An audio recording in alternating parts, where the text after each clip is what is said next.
Assalamualaikum warahmatullahi wabarakatuh.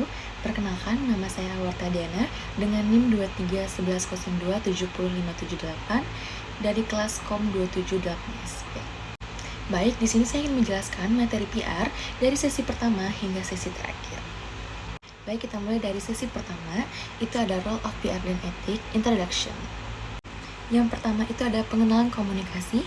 Komunikasi adalah proses pengiriman dan penerimaan pesan yang melibatkan langkah-langkah tertentu untuk mencapai hasil yang diinginkan.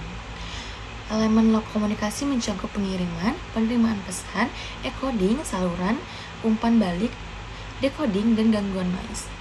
Yang kedua, itu ada tujuan sederhana dari PR atau public relation untuk menciptakan pemahaman, mendidik, menginformasikan, mengingat, dan memperkuat. Dan yang ketiga itu ada definisi public relation. Menurut British Institute of Public Relations atau disingkat dengan IPRA, public relation terdiri dari dua tahap. Tahap pertama itu ada reputasi dari apa yang dilakukan, dikatakan, dan apa yang orang lain katakan tentang Anda. Lalu yang tahap kedua itu usaha yang direncanakan dan berkelanjutan untuk membangun dan mempertahankan niat baik dan pemahaman bersama antara organisasi dan publiknya. Yang keempat itu proses transfer public relation, transformasi dari sikap negatif seperti permusuhan dan prasangka menuju sikap positif seperti pengetahuan dan pemahaman. Yang kelima ada studi kasus, Ezer dan Dian Widiarnarko, diskusi tentang bagaimana Ezer mengubah reputasi negatif menjadi positif. Lalu ada pilot batik air tertidur, studi kasus lainnya untuk analisis PR. Yang keenam itu ada hubungan PR dengan marketing dan advertising. PR berfokus pada membangun hubungan dan menciptakan pemahaman, sementara marketing berfokus pada pelanggan dan penjual produk atau jasa, dan advertising berfokus pada pesan persuasi untuk menjual produk atau jasa dengan biaya paling rendah. Nah, tadi kan kita udah bahas sesi pertama nih. Kita lanjut dengan sesi kedua, itu ada role of PR dan etik, natural of public. Yang pertama itu ada kegiatan Departemen Public Relation. Penulisan rilis berita, distribusi informasi, pelatihan staf, perorganisasi acara, wawancara media, produksi jurnal, dan lain-lain. Lalu yang kedua itu ada jenis-jenis agen public relation. Public relation internal atau in-house dan agensi public relation eksternal. Dan yang ketiga itu ada public relation internal. Terdiri dari berbagai peran seperti manajer PR, eksekutif PR, dan staf PR yang bertanggung jawab untuk strategi dan taktik PR organisasi. Yang keempat itu ada public relation eksternal. Agensi PR digunakan untuk proyek jangka pendek atau menengah dengan layanan konsultan yang lengkap atau spesialis di suatu area tertentu. Baik, kita lanjut dengan sesi ketiga, role of PR dan etik, PR etik. Yang pertama itu ada etika dalam public relation. PR yang beretika melibatkan janji yang dapat dipenuhi, komunikasi yang direncanakan, kinerja bertanggung jawab secara sosial, kepentingan publik, keterlibatan, fungsi manajemen, kesadaran organisasi, citra, reputasi, dan kepercayaan. Lalu yang kedua itu ada tanggung jawab profesional PR. PR profesional memiliki tanggung jawab yang melampaui profitabilitas organisasi yang diwakili dengan keseimbangan antara tanggung jawab kepada publik dan pekerja publik. Yang ketiga, itu ada studi kasus etika PR, analisis video dan diskusi tentang kegagalan etika dalam perusahaan dan bagaimana seharusnya ditangani. Nah, tadi kan kita udah bahas nih sesi pertama hingga sesi ketiga. Nah, aku di sini bakal ngerangkum sedikit. PowerPoint ini tuh membahas tentang peran dan etika dalam public relation atau disebut dengan PR, termasuk definisi, tujuan, proses, dan studi kasus nyata. Sesi pertama fokus pada pengenalan dasar komunikasi dan hubungan PR dengan marketing dan advertising.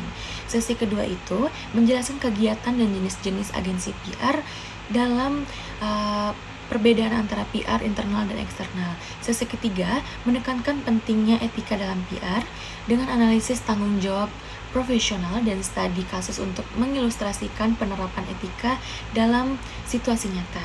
Secara keseluruhan, materi ini memberikan pandangan komprehensif tentang bagaimana PR bekerja, pentingnya etika dalam menjaga reputasi dan kepercayaan publik.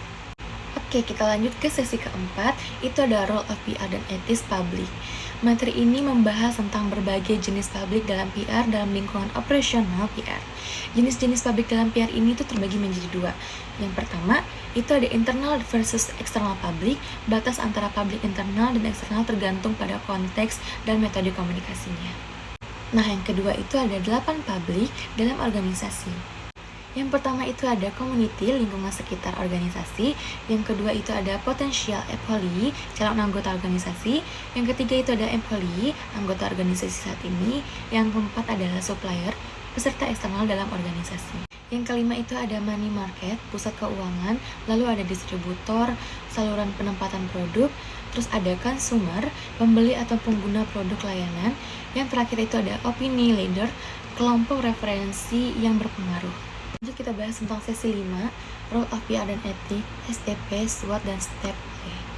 Materi ini membahas alat-alat analisis dasar dalam PR. Nah, yang pertama itu kita bahas tentang STP, singkatan dari segmentasi, target, dan positioning. Yang pertama itu ada segmentasi, identifikasi dan profil kelompok dengan kebutuhan komunikasi yang berbeda. Lalu yang kedua itu ada target, memiliki public target untuk strategi komunikasi. Lalu yang ketiga itu ada positioning, menciptakan citra produk di benak public target, membedakan dari kompetitor. Nah, kita lanjut membahas analisis situasi. Yang pertama itu ada SWOT, analisis internal, kekuatan, kelemahan, dan eksternal itu peluang dan ancaman. Lalu yang kedua itu ada step play, faktor eksternal yang meliputi sosial, teknologi ekonomi, pendidikan politik, legal, dan lingkungan. Pada sesi terakhir nih, sesi ke-6 itu adalah role of PR dan etik, statutory law and code of conduct. Materi ini membahas hukum dalam kode etik dalam PR.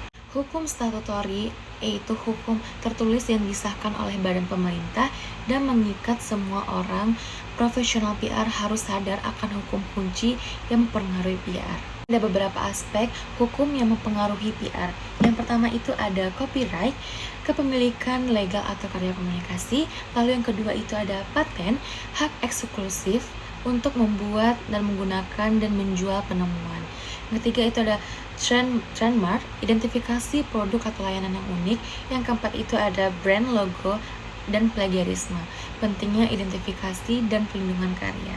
Di sini kita juga ngebahas tentang kode etik, set aturan dan pedoman yang mengatur perilaku anggota organisasi profesional seperti IPR, PRSA, GA, PRIA, dan perhumasan.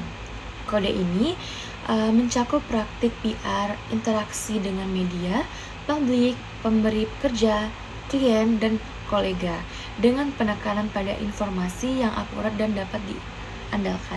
Lanjut ada pertimbangan etis, ini juga terbagi menjadi dua. Yang pertama itu ada memahami perbedaan antara benar dan salah.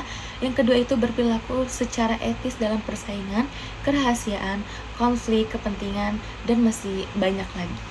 Baik, tadi kan aku udah ngejelasin nih sesi keempat sampai ke-6. Aku bakalan rangkum juga sedikit. Jadi sesi keempat ini membahas jenis-jenis publik dalam PR, pentingnya mengenal publik, dan alat analisis situasi seperti SWOT, TPL, dan PESLI.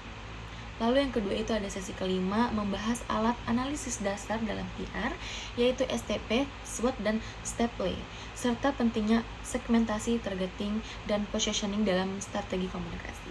Lalu ada sesi ke-6, membahas hukum dan kode etik dalam PR, termasuk hukum hak cipta, paten, merek dagang, dan pentingnya kode etik dalam mengatur perilaku profesional PR. Ketiga materi ini memberikan pemahaman yang komprehensif mengenai pentingnya analisis situasi, pengenalan publik, dan mematuhi hukum serta etika dalam praktik public relation. Nah, tadi aku udah ngejelasin di materi pertama hingga terakhir. Semoga bermanfaat. Itu saja yang dapat saya sampaikan. Jika ada kata-kata salah atau pengucapan yang salah, saya minta maaf. Assalamualaikum warahmatullahi wabarakatuh.